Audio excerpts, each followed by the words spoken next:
Hi hello నమస్తే welcome to auto wall updates. ఇప్పుడే మందిరా movie చూడడం జరిగింది. ఈ మూవీ 2 అవర్స్ రన్ టైమ్తో ఆల్రెడీ తమిళ్లో ఎప్పుడో రిలీజ్ అయిందండి, ఓ మై గోస్ట్ పేరుతో. తర్వాత యూట్యూబ్లో తమిళ్లో కూడా అవైలబుల్గా ఉంది. ఇప్పుడు ఈ మూవీని ఆహా వాళ్ళైతే తెలుగులో స్ట్రీమ్ చేస్తున్నారు.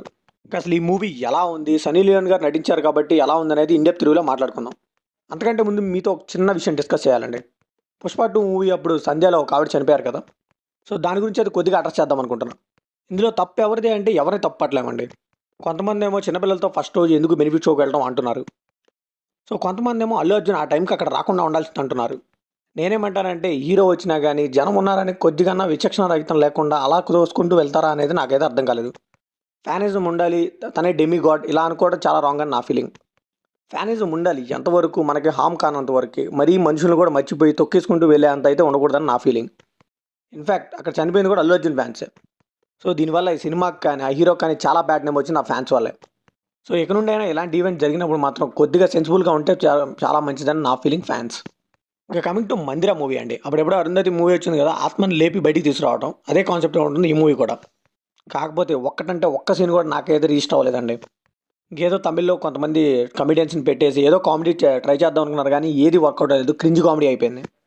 చాలా అంటే చాలా బోరింగ్ అనిపించింది. ఒక మాటలో చెప్పాలంటే మందిరా కాదు ఏందిరా ఈ మూవీ అనిపించింది. నేను ఫస్టే గెస్ చేశానండి, ఈ మూవీ 2 వీక్స్ బ్యాకే థియేటర్స్లో రిలీజ్ అయింది, అది కూడా తెలుగులో. అప్పుడే అనుకున్నా ఈ మూవీని పక్కా ఆహా వాడే కొంటాడని, వాళ్ళే కొన్నారు. మళ్ళీ ఈ మూవీకి పార్ట్ 2 ఉన్నట్టుగా ఎండ్ చేశారు. ఎందుకు పార్ట్ 2 తెస్తున్నారు నాకైతే అర్థం కాలేదు. ఇంక ఈ మూవీని ఫ్యామిలీతో చూడొచ్చా అంటే స్ట్రిక్ట్లీ నో అని చెప్పాలి. అక్కడక్కడ సన్నీ లియోన్ గారి ఎక్స్పోజింగ్ అయితే బాగానే ఉంది. ఈ మూవీ బేసిక్ స్టోరీ నేను ఆల్రెడీ చెప్పాను కదండి, ఒక ఊరు ఉంటుంది, ఆ ఊర్లో ఏదో ఆత్మ ఉన్నట్టు అదేదో బయటకు వస్తున్నట్టు కనుక చూపిస్తుంటారు సెటప్ అంతా కూడా. ఈ మూవీ ఫస్ట్ హాఫ్ వచ్చేసరికి ఒక హీరో ఉంటాడు, ఆయన డైరెక్టర్ అవ్వాలనుకుంటున్నాడు, ఇలా మేనేజ్ చేస్తూ ఉంటారు ఫస్ట్ హాఫ్ అంతా. ఈ సెకండ్ హాఫ్ అంతా కూడా ఆత్మ ఏంటి, ఆత్మ ఫ్లాష్ బ్యాక్ ఏంటి అదంతా చూపిస్తారు.